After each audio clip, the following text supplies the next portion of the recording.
You wake to the sound of crashing waves, swelling and breaking against the breakwaters outside your home.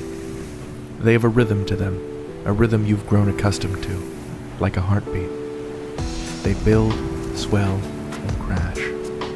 Build, swell, and crash again and again, splashing at the foundations of your home. This is normal, of course. After all, you're a lighthouse keeper.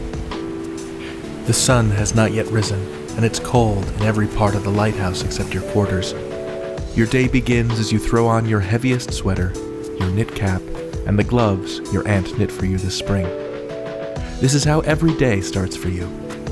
Trudging up the stairs in the dim pre-dawn light, you make your way to the observation room and its grand, wide windows to take weather readings from the equipment. Your hands trace the old, pitted iron railings as you make your way up the tight spiral staircase in the center of the lighthouse tower. You're starting to memorize the way the railings feel. You can tell how far up you are based on the pits and the metal, because you do this every day the same. You could do this with your eyes closed. Why do you do it? Wake up in darkness, type on an old laptop with cold, numbed fingers, tell the weather office that the horizon's clear, or that there's good visibility, or that there's heavy fog, rapidly decreasing barometric pressure, a big storm, actually. Wow, that's a huge storm, if you're being honest. You snap out of your reverie as the sun crests over the horizon and new readings come in. Red skied morning, sailor take warning. It's your job to keep the bright, shining lamp atop the lighthouse tower lit, to let the ships at sea know where the ocean ends and the sharp rocks and reefs of the coast begin. It's most important when the visibility is bad, and right now a fog is rolling in. In an hour's time, it'll be thick as pea soup out there. They won't be able to see a thing except for the bright beacon of the lighthouse itself. That cuts through the fog like nothing else can. That's why you do it. People are counting on you to keep that lamp lit. And you know what? You've got this. It's checklist time. In the supply room, you check up on your supplies. You've got plenty of batteries for your flashlight, spare fuses for the fuse box, and crucially, lots of snacks. You hurry down to the basement, where your diesel generator is. It's humming away. The fuel tank is full. You just checked. This is your ritual. You do this every 12 hours, every single day. It's boring, but there's also a kind of comfort in it. A comfort in the consistency of a simple job done well. The generator keeps the light on and the lamp at the top of the lighthouse, and it also powers the heater in your bedroom, so there's that too. You made yourself some breakfast and a mug of hot cocoa, the kind from a packet with the raspberry flavoring, and you sit in your favorite chair in the observation room, just watching the storm build. Big gray clouds, fat and heavy with rain, swell in the sky. The wind picks up. Whitecaps start blossoming on the crests of waves, and those clouds start moving in faster and faster, blotting out the already dim sunlight. You start to see those sideways lightning strikes that grasp between clouds, anvil crawlers, they call them. The sign of a really big storm. It begins to rain, and you can just make out the rumble of the approaching storm. You radio with some of the bigger container ships within distance and urge them to get to port as soon as possible, because the radar's telling you that the really nasty weather is coming, and fast. The wind picks up, and as the rain begins to batter the lighthouse, it starts to get harder and harder to hear what people are saying over the radio. Back on the observation deck, the sea swells are getting bigger. The wind's whipping them up into these big gray-blue mountains, and now they're starting to beat against the upper windows of the lighthouse, so we're talking at least 80 feet here. Huge geysers of sea spray foaming up and splashing against the walls.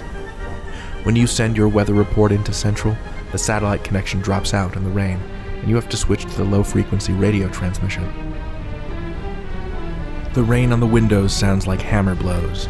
The waves and the thunder are coming so fast and so loud now that you have difficulty telling them apart. A prodigious bolt of lightning splits the sky and shows you the armada of clouds on approach for just a second. It's time to check on the lamp.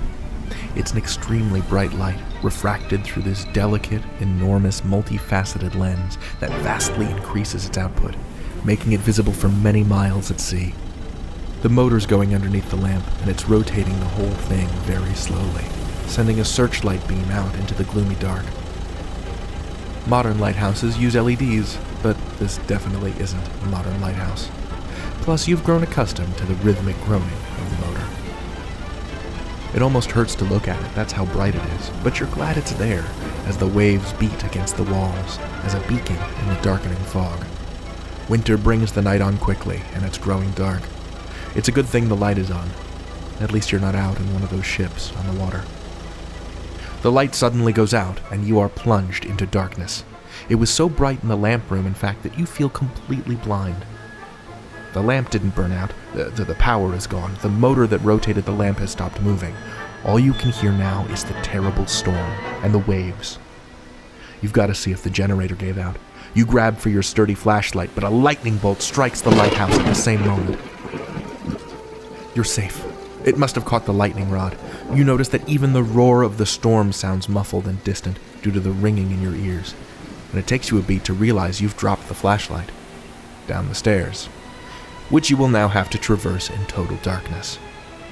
The wind howls, the waves batter the lighthouse, and yet a feeling of confidence washes over you as soon as your hand touches that pitted, cold iron railing.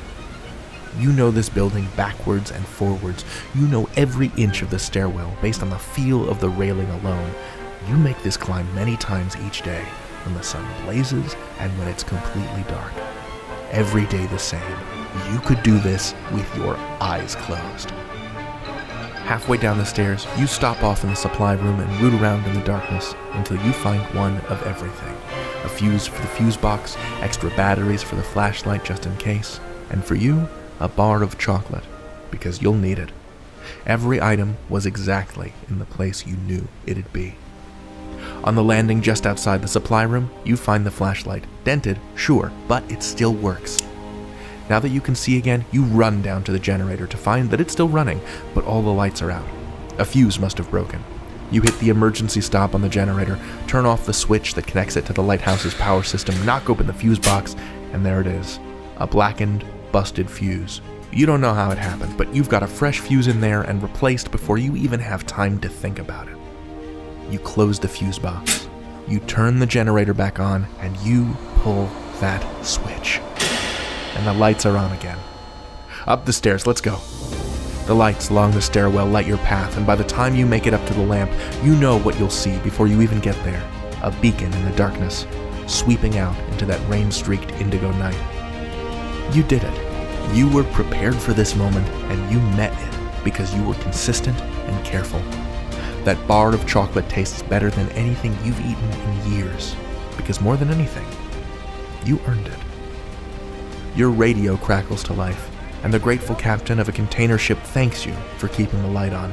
She can see it now, and she and her navigator are using it to plot a course to shore. Remember this moment, and remember this feeling. You are a lantern in the inky black, a light for others to see by. You can do this because you have done this. And you'll keep going.